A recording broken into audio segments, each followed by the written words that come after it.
बोली राधा वल्लभ लाल की जय। श्री सूरदास जी महाराज की जय। प्यारे प्रभु प्रेमियों, आज मेरे पास एक प्रश्न आया। कल एक भाई एक बहन ने प्रश्न किया कि स्वामी जी, ये भारद्वाज करके हैं कोई, कि स्वामी जी जीवन में अंकुश क्या है, शासन अंकुश क्या है, क्या जीवन में अंकुश जरूरी है। बहुत अच्छा प्रश्न इन्होंने किया है। और ये प्रश्न तो इन्होंने किया है, ये यूपी से है कोई, लखनऊ से। तो बहुत अच्छा प्रश्न इन्होंने किया। ये प्रश्न इनका नहीं, मुझे लगता है हम सब के लिए ये प्रश्न बहुत आज को देखते हुए ये प्रश्न है। अंकुश यानी शासन। जीवन में अंकुश जरूरी है। बिना अंकुश के जीवन व्यर्थ हो जाता है, बेकार हो जाता है, समाप्त हो जाता है। देखिए, बच्चे को ऊपर माता पिता का अंकुश, पत्नी के ऊपर पति का अंकुश, या सास ससुर का अंकुश, या वो जिसको भी अपना विशेष मानते हैं। बिना अंकुश के जीवन समाप्त हो जाएगा। यदि जीवन में अंकुश नहीं है तो आपको बर्बाद होने से कोई बचा नहीं सकता।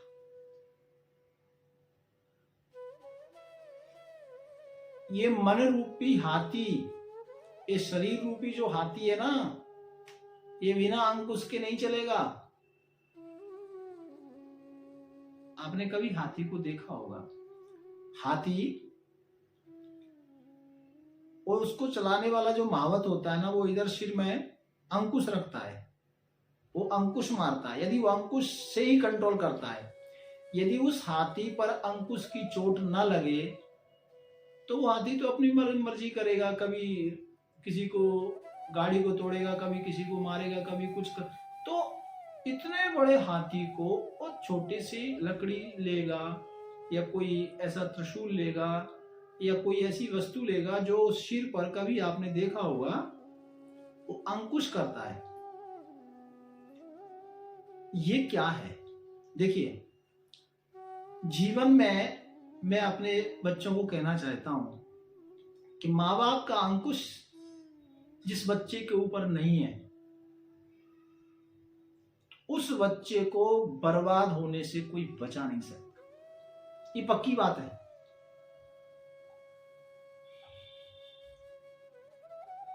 चाहे वो बड़ा व्यक्ति हो, चाहे छोटा व्यक्ति हो, शिष्य हो, गुरु हो, राजा हो, मंत्री हो, देखिए हर व्यक्ति अंकुश में है, और जो अंकुश से बाहर है वो पक्की बात है बर्बाद होगा। एक देश का प्रधानमंत्री भी प्रजा के अंकुश में है, सीएम के अंकुश में सब मंत्री लोग हैं, घर के मालिक के अंकुश में समस्त परिवार है,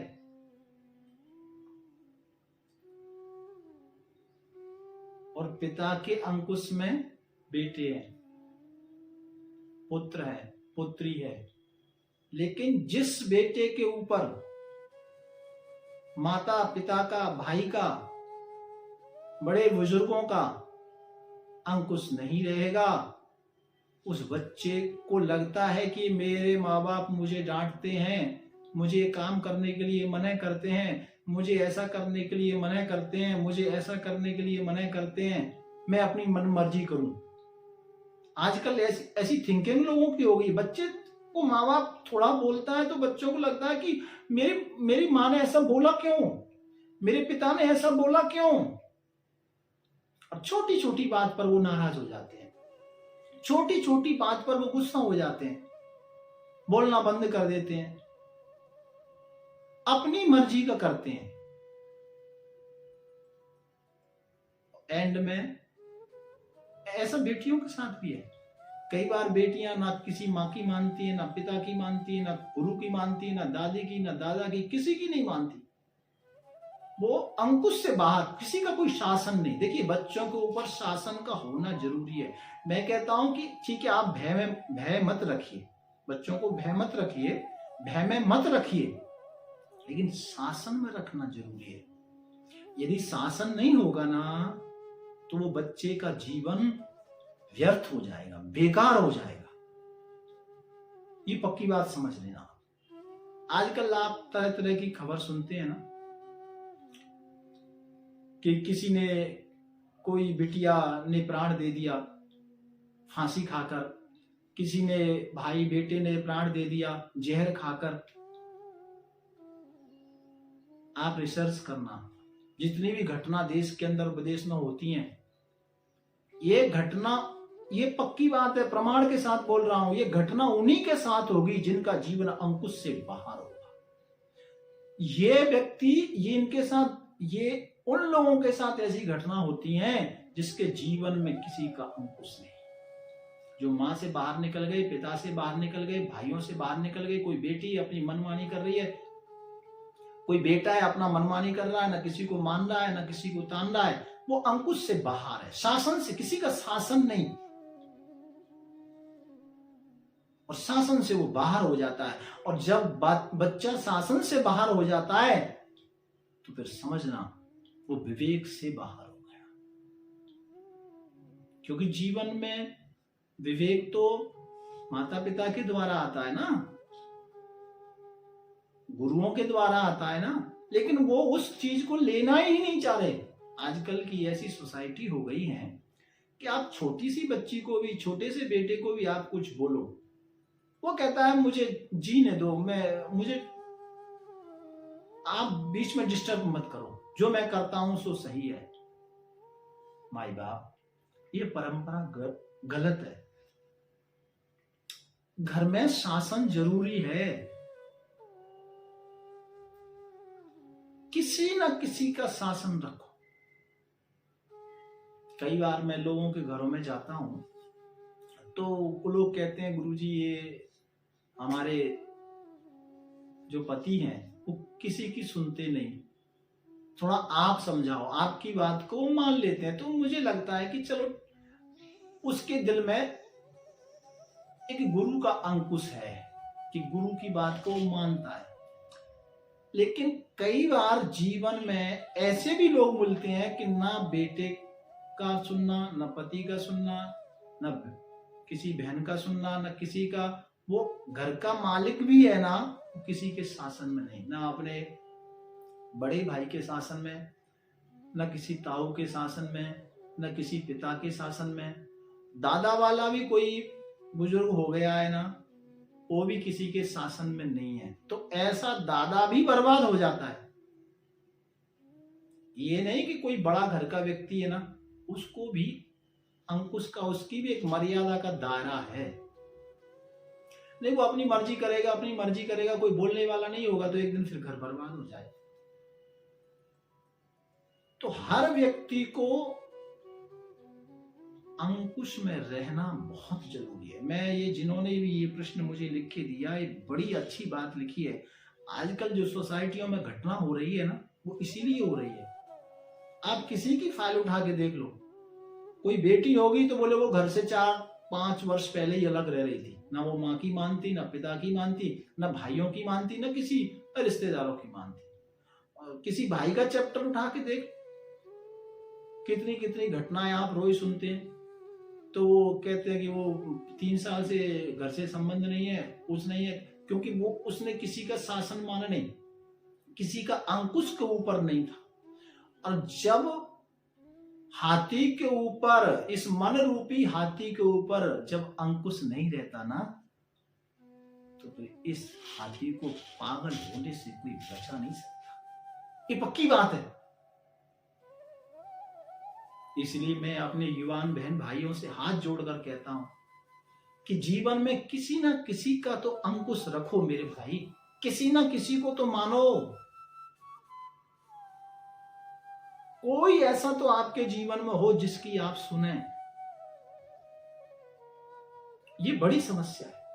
घर में एक बेटा है, शिकायत है, गुरुजी हम तो बड़े परेशान हैं। क्यों? ये बेटा है किसी की सुनता नहीं, मानता नहीं, ना पिता की सुनता है, ना माँ की सुनता है, ना भाइयों की सुनता है, ना किसी और की सुनता है, ना चाचा की, ना ताऊ की, ताया की, किसी की नहीं सुनता। मेरे युवान बहन भाइयों, आप विचार करो, आपको किसी ना किसी की तो सुननी पड़ेगी, किसी ना किसी की आज्ञा। आप अपने जीवन में ये विचार करो कि मेरा आदर्श कौन है, मैं किसको, किसी की तो सुनो। और जो व्यक्ति किसी की नहीं सुनता, जो किसी के शासन में नहीं रहना चाहता, भाई बर्बाद होने के पूरे पूरे चांस होते हैं। बार बार इस शब्द को कह रहा हूं, किसी का कोई अंकुश, कई जगह मैंने देखा है गुरु का अंकुश होता है। जीवन में कई ऐसी घटनाएं कि कोई किसी को नहीं मानता, कोई किसी को नहीं सुनता, लेकिन वो गुरु की बात मानता है। लेकिन कई बार तो ऐसी भी मैंने जगह देखी है कि वो लोग गुरु का भी अंकुश नहीं मानते, गुरु को भी नहीं मानते, ना गुरु की बात को मानते। कई बार गुरु ने किसी शब्द को 2-4 बार बोल भी दिया ना, तो लगता है गुरु जी कुछ जानते नहीं है। समस्या ये, व्यक्तियों की आदत हो गई है, वो सोचते हैं कि मुझे स्वतंत्र हो जाऊं। मैं कहता हूं ये भयावह स्वरूप है।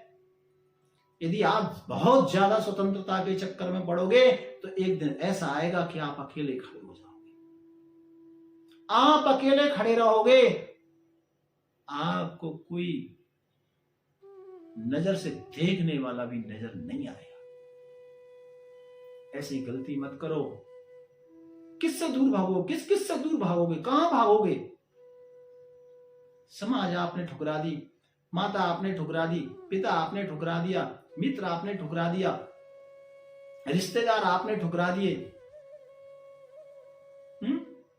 मायका आपने ठुकरा दी, ससुराल आपने ठुकरा दी, चाचा ताऊ आपने ठुकरा दिए, गुरु आपने ठुकरा दिया।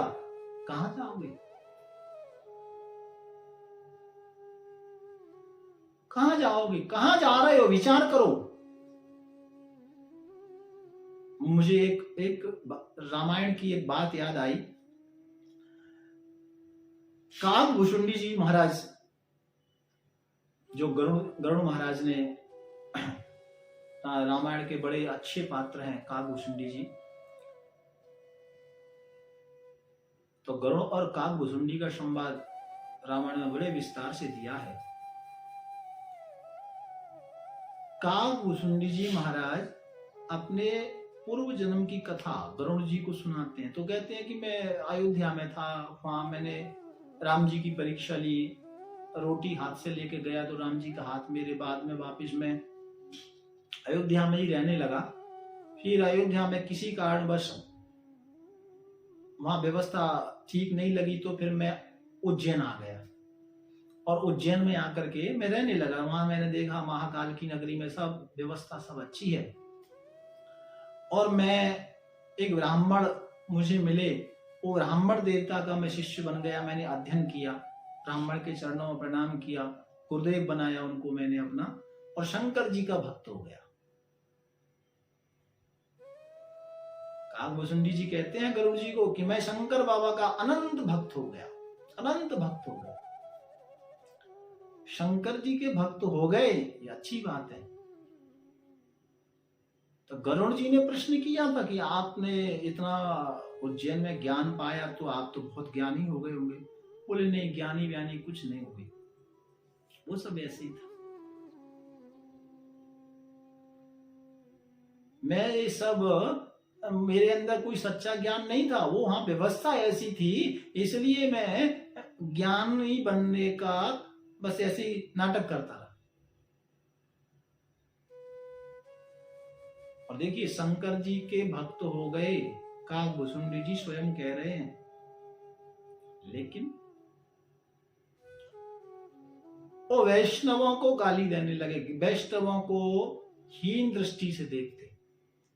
शंकर को मानने वाले जो थे उनको प्रणाम, लेकिन और कोई रामकृष्ण को, कोई किसी को कोई मानता है तो उनको वो गलत दृष्टि से देखते, उनकी बुराई करते, है ना, उनको हीन दृष्टि से देखते कि नहीं, जो कुछ है वो भगवान शंकर ही है, जो कुछ है भगवान शंकर है। और किसी को भी वो किसी भी अच्छी दृष्टि से देखते नहीं थे। हरिजन दिन देखूं करहूं। हरिजन जब वो देखते हरिजनों को तो जलते। हरिजनों को जब भी वो भगवान के भक्तों को देखते, वैष्णवों को देखते, हरिजन जन देखूं तब जरहूं, ऐसा जब जब भगवान के भक्तों को, वैष्णवों को वो देखते तो उनका हृदय जलने लगता। यहां एक बात और निकल के आई है, ये विशेष बातें हैं। देखिए काकभूषुंडी जी शंकर जी को मानते हैं, उज्जैन में रह रहे हैं, लेकिन और जो भगवान के भक्त हैं ना, उनको देख करके मानो घृणा करते, ठीक नहीं समझते। तो यहां भी एक संदेश छुपा है।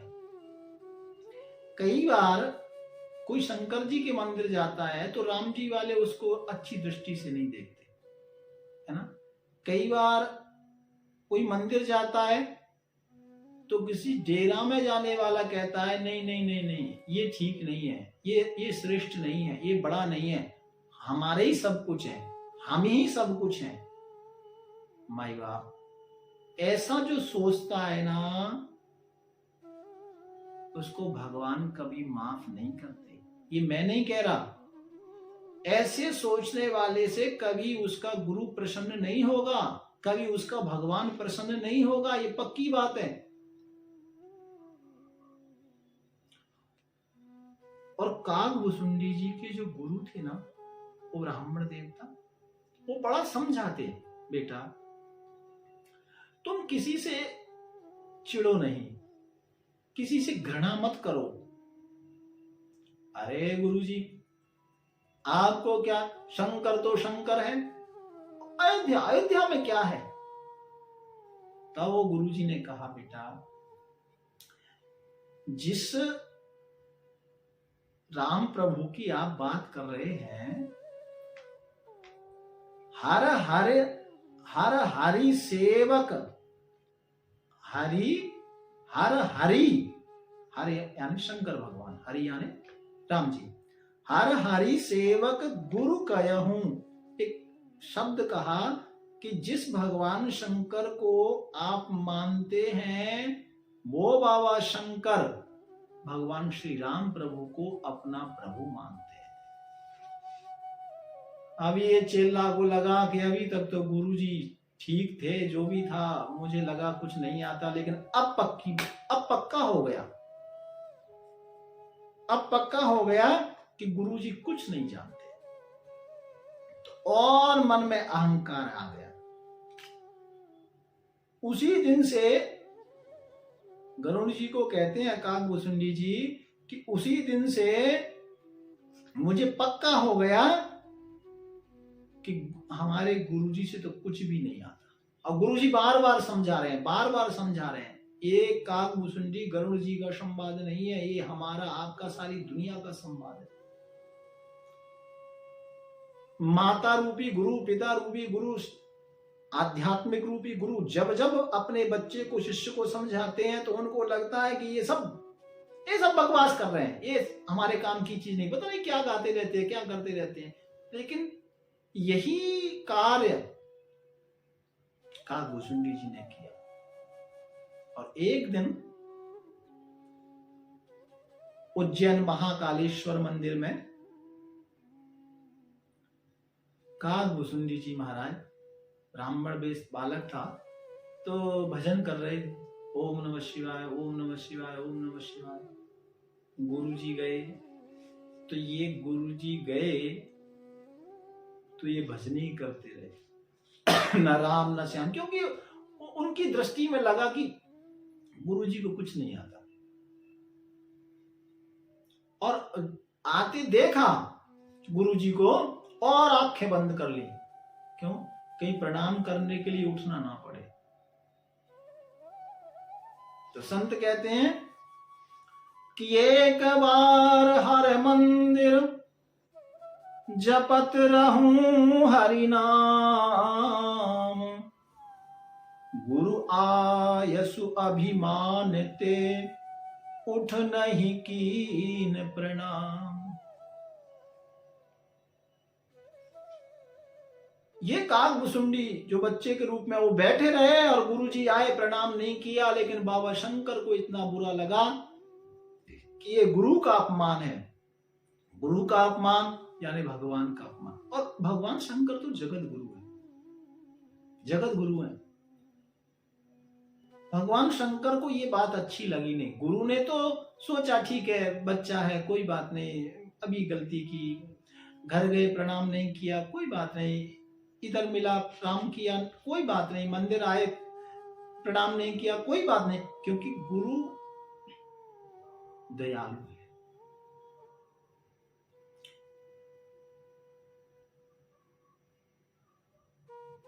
गुरुशीलता का भंडार है। गुरुजी ने तो ना कोई क्रोध किया, ना कोई गुस्सा की, लेकिन भगवान शंकर से रहा नहीं गया और महाकालेश्वर भगवान भोलेनाथ उसी समय प्रकट हुए और काकभूषुंडी जी को श्राप दे दिया, जाओ, तुमने गुरु का अपमान किया है। भगवान शंकर को लगा कि यदि इस बात का दंड मैं नहीं दूंगा तो इसका अपराधी मैं हूं, इसका अपराधी शास्त्र मुझे बताएगा। भगवान शंकर ने कहा कि मैं तुम्हें श्राप देता हूं, 100 वर्षों तक तुम सर्प बनकर वास करो। बाद में गुरुजी ने प्रार्थना की भगवान शंकर से, नमामि शमीशान निर्वाण रूपम, हे नाथ क्षमा करो, ये जैसा भी है मेरा बच्चा है, आप इसकी गलती माफ करो। तब भगवान शंकर ने कहा ठीक है, ये इतने मैं श्राप को वापिस तो नहीं ले सकता, लेकिन इसमें संशोधन करता हूं कि ये अपनी मर्जी से शरीर को छोड़ेंगे और अपनी मर्जी से धारण करेंगे और इस सारे जन्मों की इनको याद रहेगी, इस सब कुछ इनको याद रहेगा। इतना आशीर्वाद बाबा ने दिया। देखिए, माता पिता और गुरु, बच्चा कितना भी गलतियां करता है लेकिन फिर भी ये माफ ही करते हैं। सत्य कह रहा हूं, बच्चा नहीं झुकेगा, आखिर में मां ही झुकेगी, क्योंकि मां पिता झुकेगा। ये आप अपने घरों में भी देखते होंगे, कई बार आपने देखा होगा ना, जल के अंदर आप पत्थर डालोगे ना तो पत्थर डूब जाता है, ठोस होता है, डूब जाता है। मिट्टी डालोगे अंदर चली जाएगी, लेकिन लकड़ी डालो तो वो डूबेगी नहीं, वो तैरेगी। तो एक किसी ने पूछा जल से, नदी से, कि आप ये सबको अंदर लेते हैं, लकड़ी को क्यों नहीं डुबाते? इतनी बड़ी धार है और ये बहती जाती। तो वो कहती हैं कि लकड़ी का जो वृक्ष है इसको हमने ही सींचा है, इसको हमने ही सींचा है, इसलिए जिसको हमने सींच सींच के इतना बड़ा किया है हम उसे डुबा नहीं सकते। तो मेरे युवान भाई बहनों, कोई भी संसार का माता पिता ये नहीं चाहेगा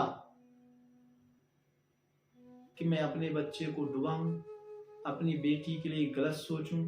कोई पिता अपनी बेटी के लिए गलत नहीं सोचता, और कोई माँ कोई पिता अपने बेटे के लिए गलत नहीं सोचता। वो हमेशा दयालुता की मूर्ति हैं। आप प्लीज थोड़ा विवेक अपने जीवन में लाइए और उनकी सुनो, क्योंकि बात यह है कि जीवन में यदि अंकुश नहीं है, किसी का शासन यदि नहीं है, या किसी के शासन को आप धारण नहीं करते हैं, तो बर्बाद होने के 99% चांस हैं। इसमें कोई दोराव नहीं है, ये बिल्कुल खुल के कह रहा हूं। इसलिए जीवन में अंकुश होना जरूरी है।